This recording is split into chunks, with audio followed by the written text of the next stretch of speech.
Glória a Deus por isso.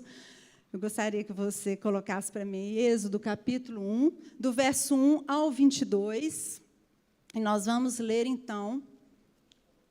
Enquanto essa palavra nós já ministramos no nosso GC de casais, mas ao longo dessa semana eu estava estudando, ontem especialmente, enquanto eu estudava, meu coração estava queimando.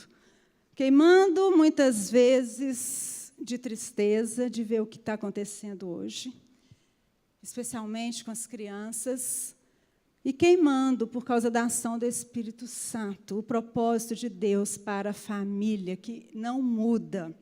Então, Êxodo, capítulo 1, a partir do verso 1, está assim: São estes os nomes dos filhos de Israel que entraram com Jacó no Egito, cada um com sua família. Presta atenção nessa expressão, cada um com sua família.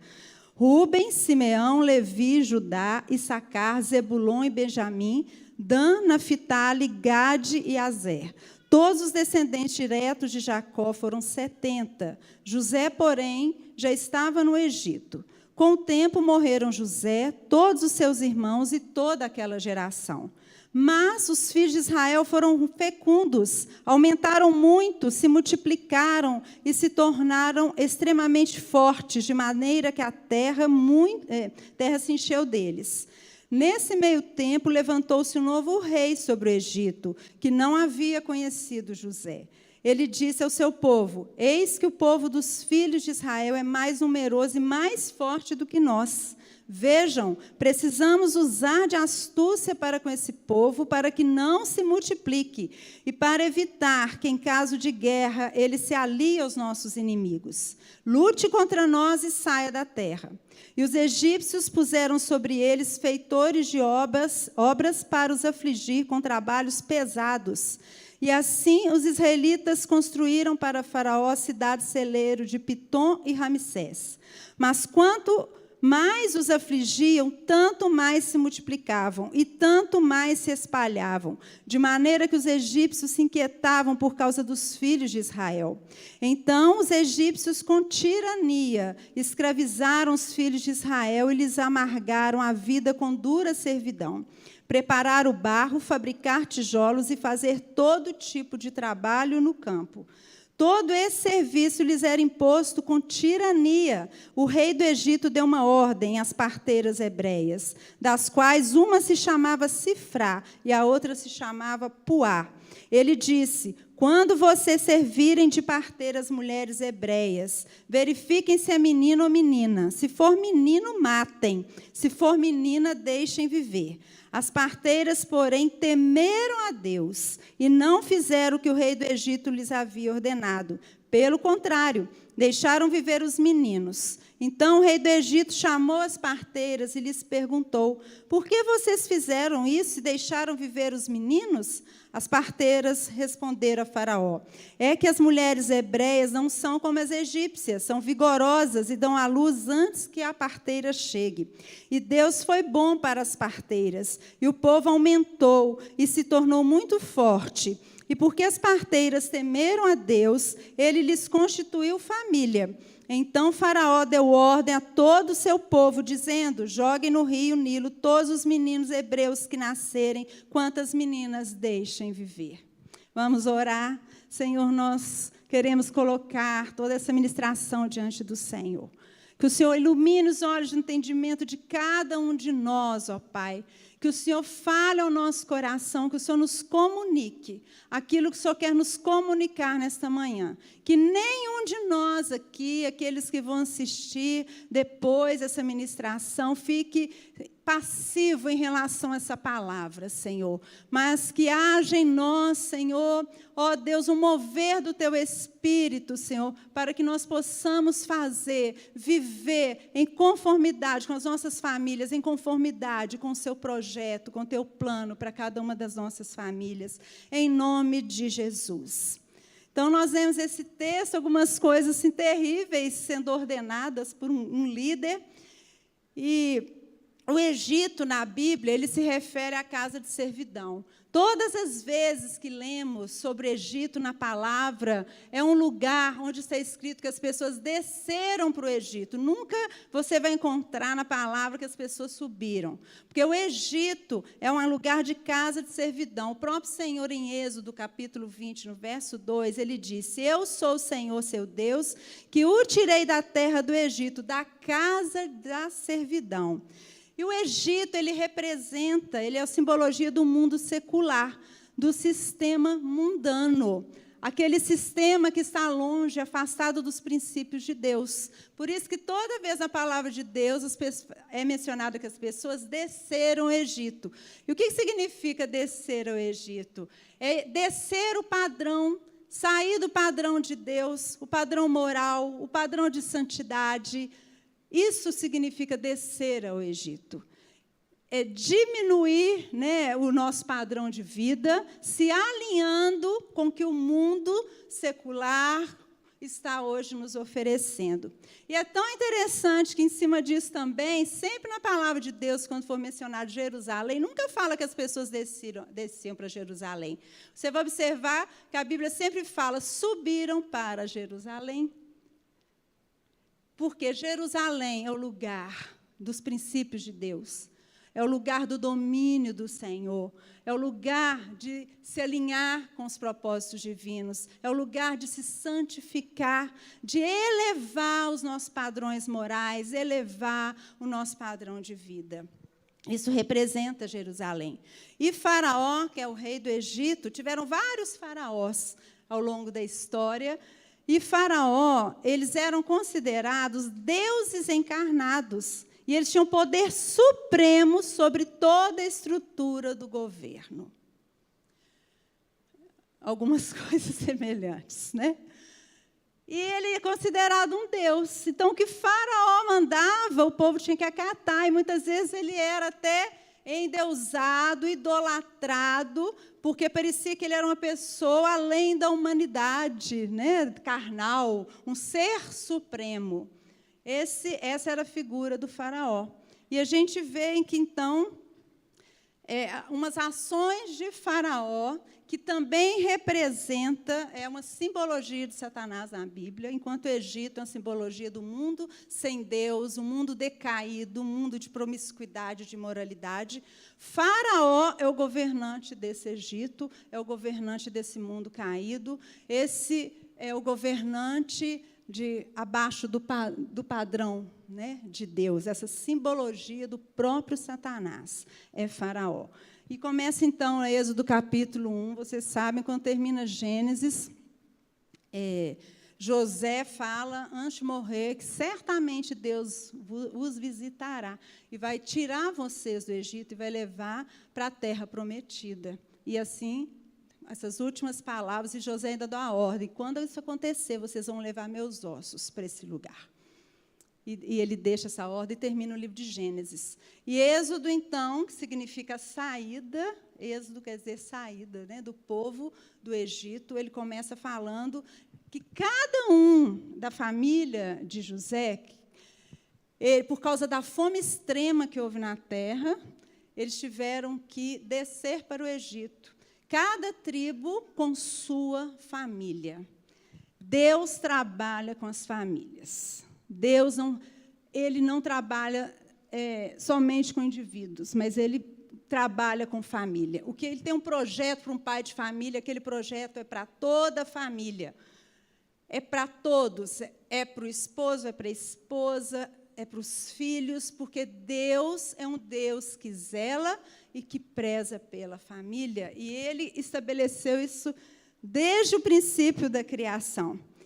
Lá no verso 7 de Êxodo 1, vai falar que o povo, depois que foi para a terra do Egito, por causa da fome que pairava sobre a terra toda, a família de Jacó, cada um com suas tribos, com sua família, que eles se multiplicaram muito. Aqui, gente, já se passou um tempo de mais de 400 anos que os israelitas, que a nação de Israel estava no Egito. Então, quando a gente chega em Êxodo, eles já tinham quase 430 anos, alguns historiadores vão dizer, que eles estavam naquele lugar da casa da servidão. Mas havia uma promessa, que o Senhor um dia ia os tirar de lá. Então, fala aqui no verso 7 que eles cresceram e se multiplicaram, tornaram extremamente fortes. E é tão interessante que, quando a gente lê o verso 7, fala que os filhos de Israel foram fecundos, aumentaram muito, se multiplicaram. E o que isso vem trazer para a gente? É o mesmo princípio estabelecido por Deus lá em Gênesis 1, 28, que o Senhor, depois de criar o homem e a mulher, ele falou assim: sejam fecundos, multipliquem-se, encham a terra e sujeitem-na. Deus continua o mesmo. Ele continua desejando que o seu povo se multiplique, que o povo dele encha a terra. Família continua sendo o projeto de Deus. Agora eu vou fazer uma pergunta aqui, você não precisa me responder, mas você vai refletir sobre ela. E por que, então, se é plano de Deus, que o povo dele se multiplique, encha a terra, por que hoje, na atual geração, muitos casais cristãos não querem ter filhos? Às vezes, dentro da igreja, é triste a gente ouvir: eu não quero ter filho, quero casar. Aqueles que querem casar, né? Porque tem muitos hoje que já desacreditaram a instituição do casamento, e mesmo crentes, conhecendo a palavra, a vontade de Deus, não querem casar. A gente não vai entrar agora, né, nos pormenores desse não querer casar, porque não é um assunto. Mas por que muitos casais hoje? Eu estou falando dentro de um contexto de igreja, porque nós conhecemos a palavra e nós sabemos o que Deus deseja, o propósito de Deus. Muitos casais cristãos não querem ter filhos, e isso tem aumentado muito. Eu creio que todos aqui já ouviram falar: eu vou casar, mas eu não quero ter filho, não. Quem sabe você que está aqui hoje tem essa mentalidade. Quem sabe? Mas nós vamos ver a resposta para esse tipo de comportamento, que foi escrito há mais de 3.000 anos atrás, mas ele comparece hoje. No verso 10 desse texto, o que Faraó fala quando ele vê o povo crescendo, os israelitas crescendo, ficando fortes, se multiplicando? Ele fala assim, olha o verso 10, vejam: precisamos usar de astúcia para com esse povo, para que não se multiplique, para evitar que, em caso de guerra, ele se alie aos nossos inimigos, lute contra nós e saia da terra. Então, vamos trazer para hoje. O que significa isso que Faraó falou? Usar de astúcia, gente, é uma estratégia muito antiga do inimigo. Espera aí. Vou pôr a Bíblia aqui, que ela está muito grande. Eu anotei no papel. O diabo, ele não é nada criativo, né? Então, ele sempre usou as mesmas estratégias, desde que o mundo é mundo. Desde sempre. Então, ele hoje, ele coloca o que na mente das pessoas, principalmente dessa geração, que filho dá muito trabalho. Que é melhor viver sua vida para você mesmo, você ganha seu dinheiro, você viaja, você compra o que você quer, porque você não tem a despesa de um filho. E que os tempos são muito difíceis.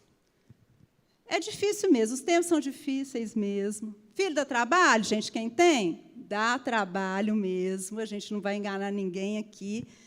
Mas o que não pode é colocar isso na cabeça como uma barreira que te impeça de multiplicar, de cumprir um mandamento, uma ordem do Senhor. Deus não sugeriu, quando Ele criou homem e mulher: olha, se eu fosse vocês, pensava bem, pensa em ter uns menininhos aí para encher essa terra aqui. Ele fala, o que Ele falou? Sejam fecundos. Ele ordenou o quê? Vida. vida, né? Sejam fecundos, multipliquem-se, encham a terra. E é triste porque outros povos, outras pessoas que comungam de outras religiões estão cumprindo isso aqui, tá?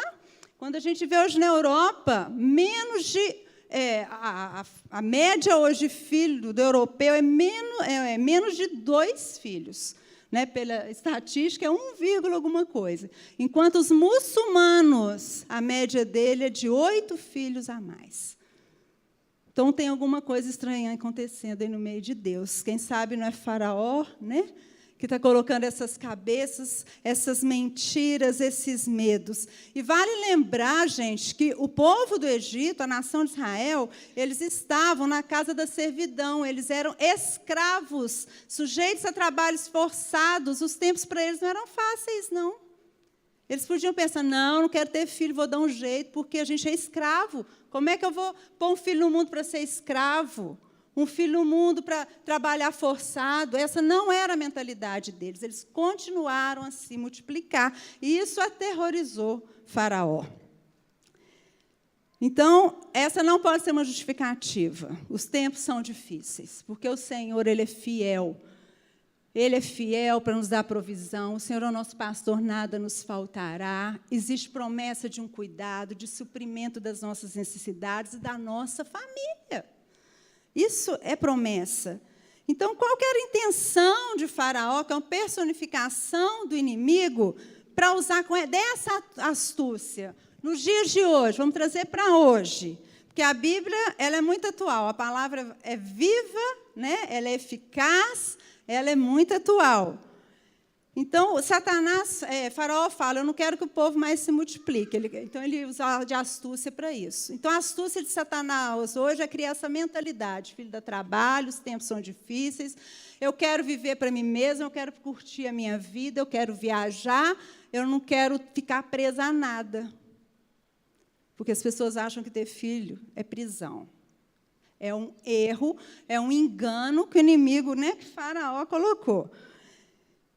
E essa astúcia também de Faraó lá do Egito, ele fala, nós vamos dar um jeito para que esse povo não se multiplique, para que ele não se alie aos nossos inimigos. Porque o medo de Faraó naquela época era de que a nação de Israel se juntasse com os inimigos, porque eles já eram fortes, poderosos, e se levantassem contra eles. Mas Satanás hoje está usando a mesma estratégia.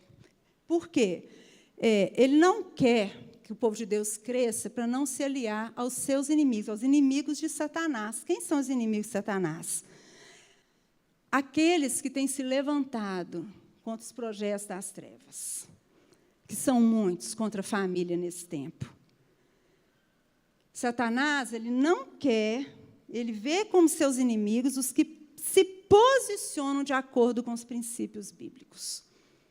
Eu estou falando isso aqui não é para a gente ter medo de Satanás, não. Eu estou falando o nome dele toda hora, porque Faraó é uma tipificação, né, de Satanás. E ele é real, gente, é o que ele está fazendo. E a gente tem que ter armas, a gente tem que ter conhecimento para a gente usar nossas armas, que Deus nos dá na sua palavra, para combater. E é o que a gente está vendo acontecer. Eu não estou falando de famílias que praticam outra fé, que não conhece a palavra de Deus. A gente está falando aqui, gente, de crentes, de famílias que frequentam a igreja, e muitos que cresceram em lares evangélicos.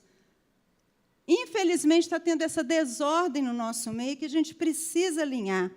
E outra astúcia de Satanás é que o povo não saísse da terra. Né? Faraó não queria que o povo saísse. Por quê? Porque ele queria manter o povo escravo debaixo do domínio dele. Isso acontece hoje. Quando tantas astúcias do inimigo contra a família, ele quer o quê? Continuar mantendo o seu domínio sobre as famílias. E, para isso, ele vai usar a mídia, ele vai usar essas ideologias que estão aí dentro das escolas, e é tão importante quando o Cris chega aqui e faz essa apresentação, desse trabalho lindo com kids que essa igreja tem. E eu fico assim, se meus filhos fossem pequenos hoje, eu ia trazer eles para ficar, que hoje eles são adultos, né, 2 casados, uma solteira, por enquanto. E que lindo que é esse trabalho. Que lindo. Então, a gente precisa investir na verdade, inculcar essa verdade no coração das nossas crianças. Então, Satanás, para cumprir essa astúcia dele, Faraó, o que ele faz? Vamos pôr bastante trabalho pesado para eles não dar conta de pensar em outra coisa, a não ser trabalhar para mim.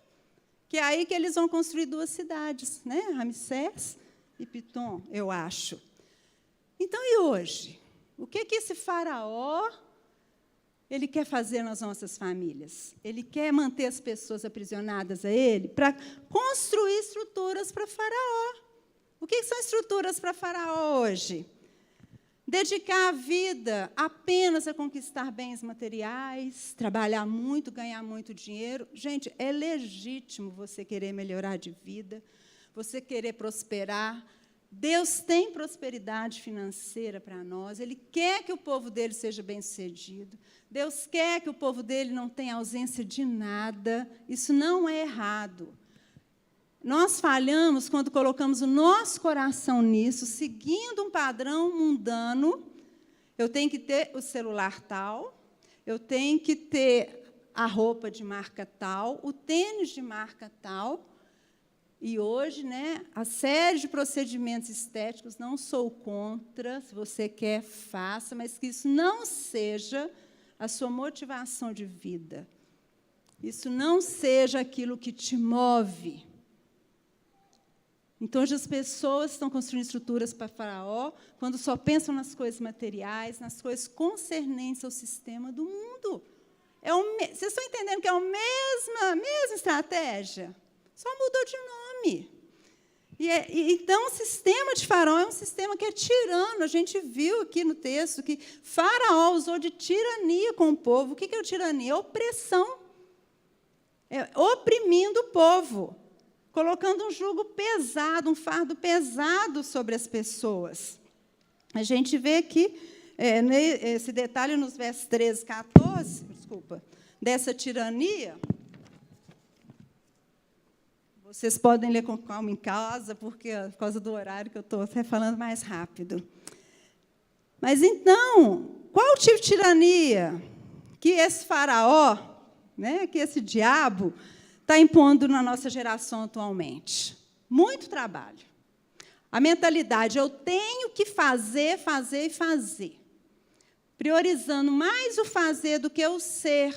Um pai presente, uma mãe presente, um pai, uma mãe atentos aos filhos. Não, eu tenho que trabalhar, eu tenho que comprar coisas, eu tenho que fazer, fazer e fazer. Até dentro da igreja, eu tenho que fazer, fazer, fazer.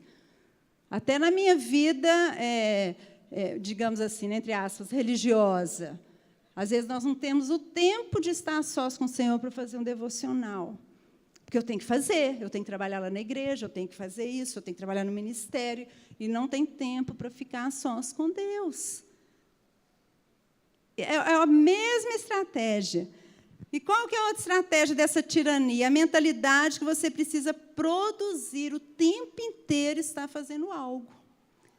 Gente, quem diz que o Senhor vai nos receber por causa daquilo que a gente fez? É pela graça que somos salvos, não é assim? É a graça de Deus. Agora, nós sabemos que a fé sem obras é morta, porque nós conhecemos a palavra, conhecemos a vontade de Deus, nós vamos fazer certas obras, mas não quer dizer que a nossa vida se resume a obras. O Senhor, Ele procura verdadeiros adoradores que o adorem em espírito e em verdade. Não está falando, João não falou, ele procura verdadeiros fazedores de obras, verdadeiros adoradores que o adorem em espírito e em verdade.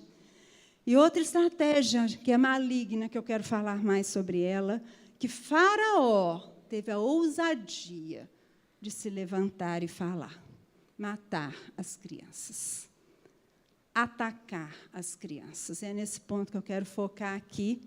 E hoje, ele não está chegando para as parteiras, fala, mata, se for menino, mata.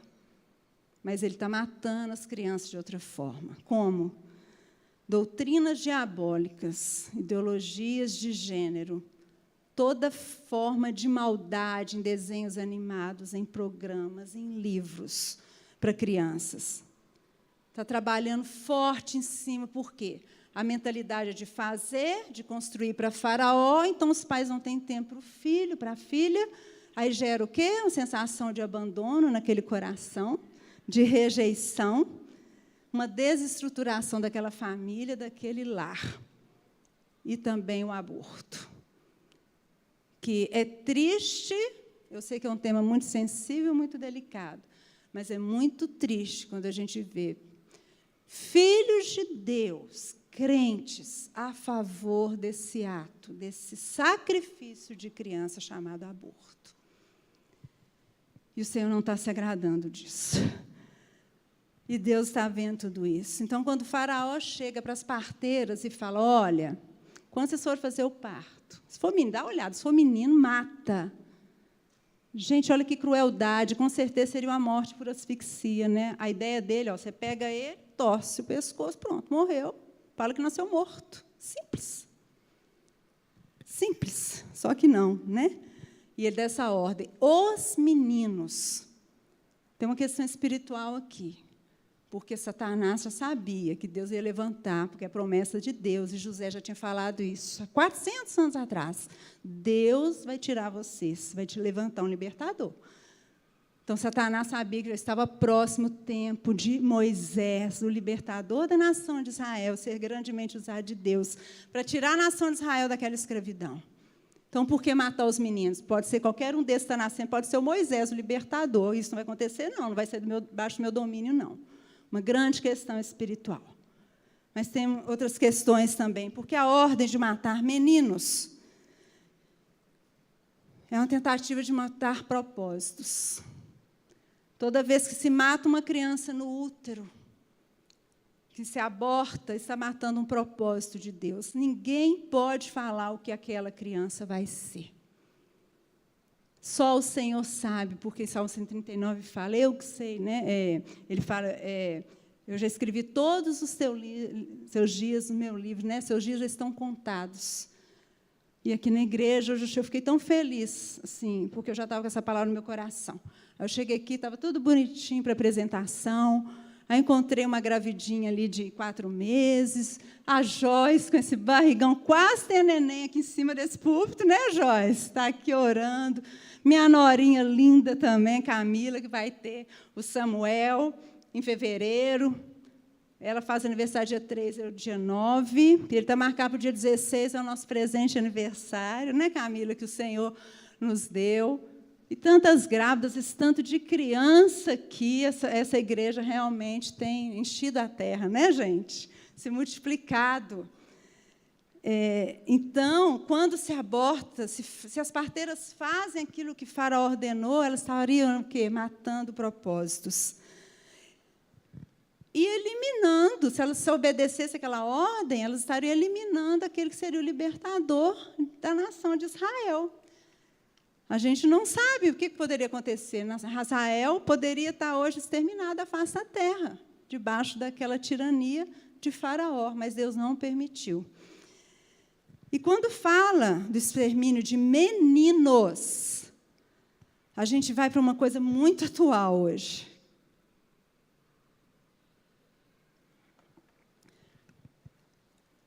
O homem carrega consigo a semente, né? Sim, o esperma. Então, está falando de extermínio da semente para a multiplicação da vida.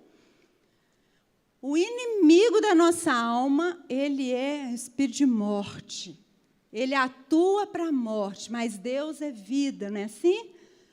O nosso Deus é vida, e Ele opera na multiplicação da vida. Por isso, Faraó, ele queria que cessasse ali a multiplicação dessa semente. Os meninos eram também aqueles que, quando crescessem, eles iriam para a guerra. E eles poderiam se revoltar contra os egípcios, se aliarem com os inimigos dos egípcios.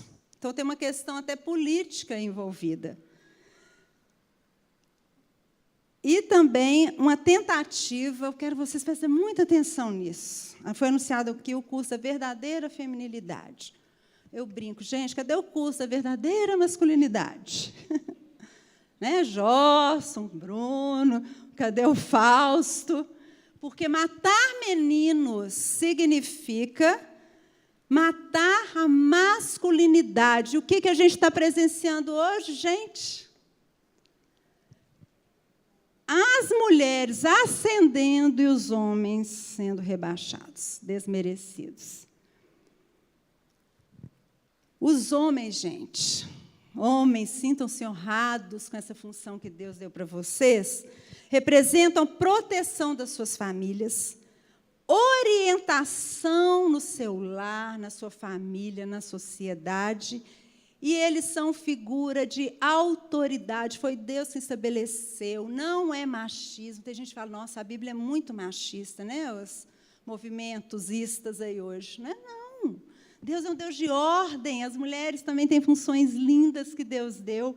Então, quando a família, cada um dentro do seu papel ali, alinhado com o propósito de Deus, quando se alinha, se torna uma família estruturada, uma família funcional.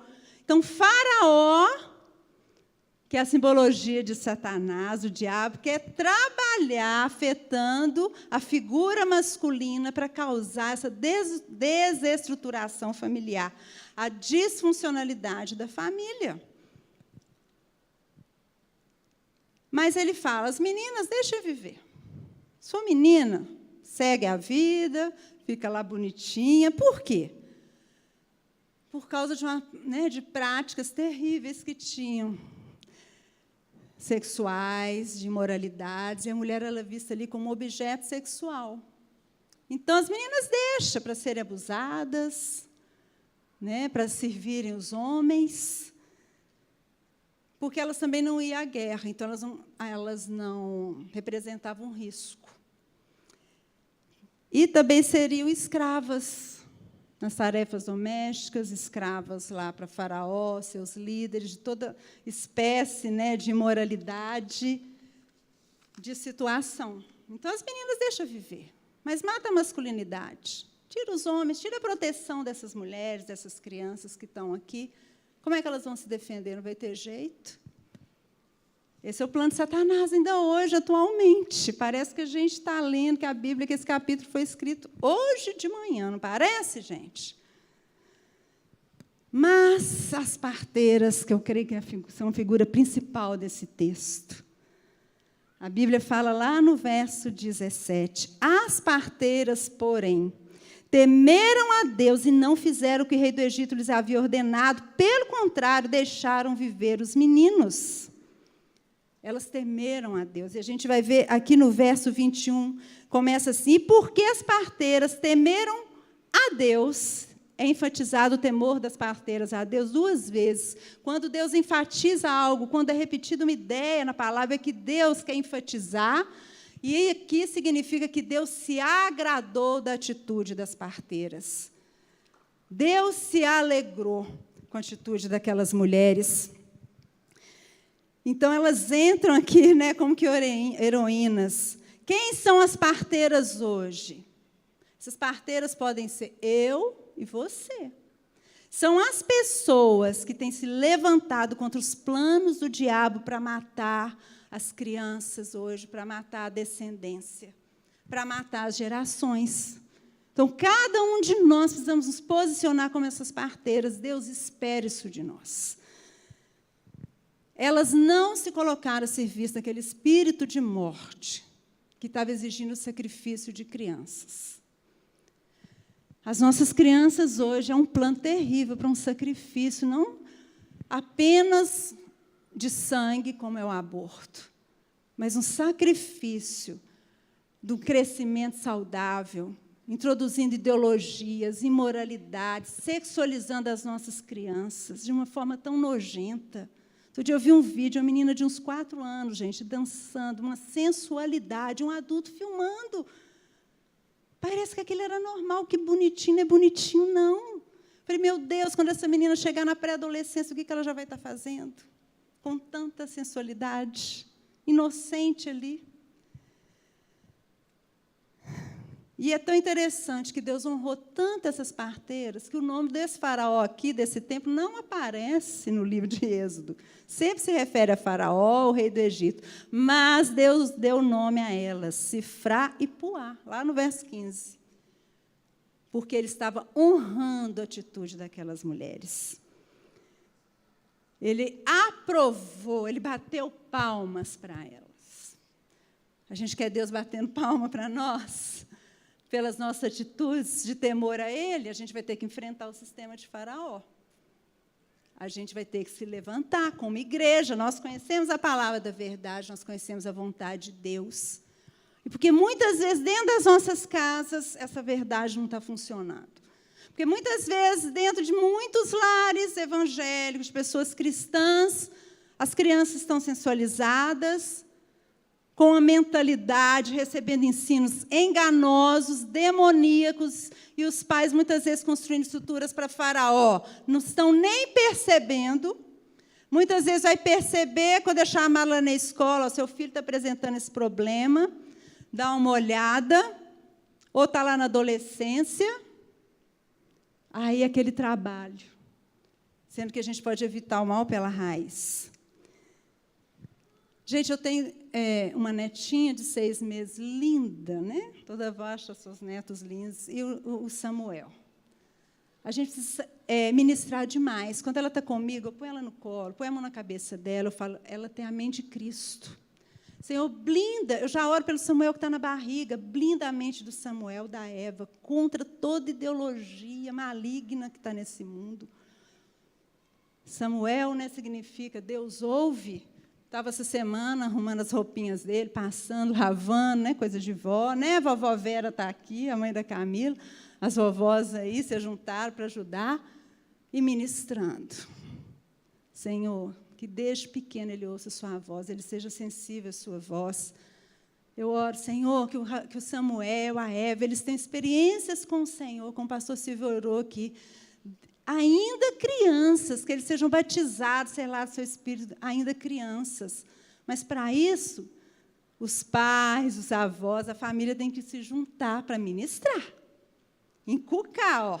Igual Moisés fala, Deuteronômio 6,6. Essa palavra vocês vão encucar. Começa na barriga. Né, Joyce? A Laura já deve estar cheia do espírito aí, né, Joyce? Começa na barriga. Os pais, vovô e vovó, ajudem, reforcem isso aí, quem é vovô e vovó, ajudem os pais, ministra, põe a mão lá na barriga da filha, da nora, eu te abençoo, meu netinho, você é uma bênção, ora por eles, quando eles crescerem, ministra. Pega essas crianças, vovô e vovó, estou falando porque eu estou nessa fase, põe louvor, minha netinha ontem estava lá em casa, ouvindo louvor. Ela tem 6 meses, aprendendo a fazer assim com a mãozinha, tralalá. É assim, brincando. Não fica achando que família é fardo, não. Ah, já fiz minha parte, já criei meus filhos, agora eles que se virem para lá. Não tem essa mentalidade.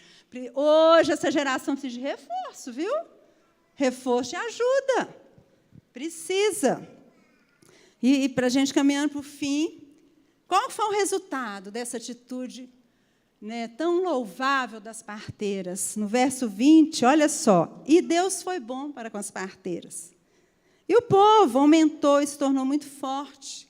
E porque as parteiras temeram a Deus, ele lhes constituiu família. Olha que interessante. Os meninos morreram porque elas não mataram. Aí cresceu ainda mais a nação de Israel. Aumentou e se tornaram fortes. O propósito de Deus é que o povo dele constitua famílias fortes. Fortes como? Na palavra, conhecedores da palavra, para saber combater os enganos que esse faraó hoje tem implantado nas escolas, na sociedade, até mesmo querendo fazer isso dentro das igrejas.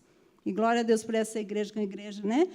É um púlpito que daqui flui a palavra, não achismos, não modismos, não ideologias. Né? E Deus foi tão bom com elas que Deus deu muito ouro para elas. É isso que está escrito?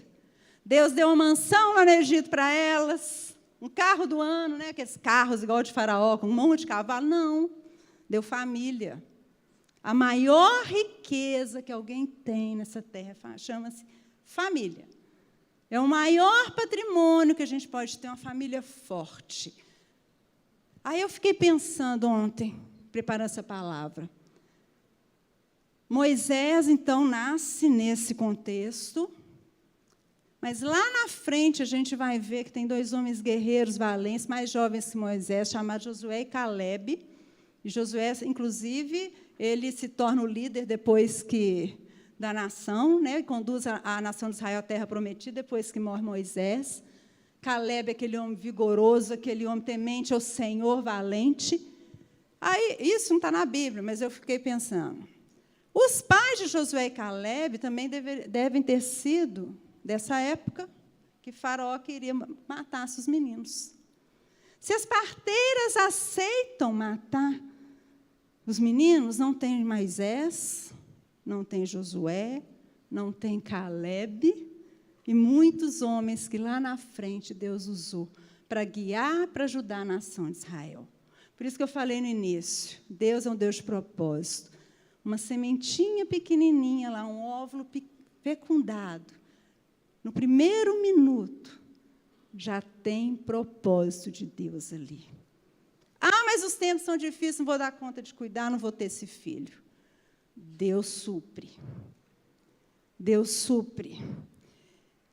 Porque o propósito do diabo é tocar na descendência do povo de Deus, como ele fez lá atrás, há mais de 3.000 anos atrás. Ele continua fazendo ainda hoje. Mas o Senhor nos chama para a gente ser como essas parteiras, de temer mais a Deus do que circunstância difícil, do que um governo tirano, do que um sistema político tirano, opressor, do que as circunstâncias. Temer mais a Deus do que essas dificuldades. Temer mais a Deus do que a dificuldade financeira. Ah, eu não vou ter filho porque eu não tenho condição financeira. Tema mais a Deus. Enquanto eu estava preparando ontem para a gente encerrar, porque algo veio forte no meu coração. Pode pôr esse texto de Hebreus 11:11? É uma mentalidade que a gente vê, à luz dessa palavra, que é demoníaca, antibíblica, anticristã. Não escolher não ter filhos, por esse tanto de motivo que Faraó apresenta. Isso é uma mentalidade antibíblica. Se vocês não estão incomodados com essa geração que só sabe falar isso, eu não vou ter filho, ore por essas pessoas. Então, eu oro nessa manhã que o Espírito Santo toque no seu entendimento. Que o Espírito Santo provoque esse arrependimento no seu coração, de ter pensado segundo essa mentalidade do sistema de Faraó. Porque a ordem de Deus, sejam fecundos, encha a terra, multiplica, põe no mundo um monte de menino e menina, cheio do conhecimento da palavra de Deus, para ser sal e luz. Um dia você vai ficar velho e eles é que vão no seu lugar. Vai preparando essa geração. Que ano que vem, né, no final do ano, ainda está tempo, né, a gente possa estar consagrando essas crianças fruto dessa mudança de mentalidade. Amém? E outra, mas eu queria tanto e não posso. Eu já tentei várias vezes, não consigo engravidar. Esse texto é muito forte, Hebreus 11:11, que fala assim: pela fé também, a própria Sara, apesar de não poder ter filhos e já ser idosa, recebeu o poder para ser mãe, pois considerou fiel aquele que lhe havia feito a promessa. Pela fé, você hoje recebe poder para gerar filhos. Se você é um homem que detectou que você não pode ter filhos, hoje, nessa manhã, pela fé, você está recebendo poder para gerar filhos. Você, mulher, hoje, você declara: eu recebo esse poder, pela fé, para gerar filhos, porque Deus é fiel para cumprir. Ele mandou ser fecundo, Ele mandou multiplicar, Ele mandou encher a terra. E eu faço parte desse propósito. E receba essa palavra pela fé. Em nome de Jesus também. Em breve a gente quer estar apresentando as suas crianças aqui, que vão nascer dessa liberação dessa manhã, dessa fé, que é poder para gerar filhos. Amém? Vocês concordam comigo? Em nome de Jesus.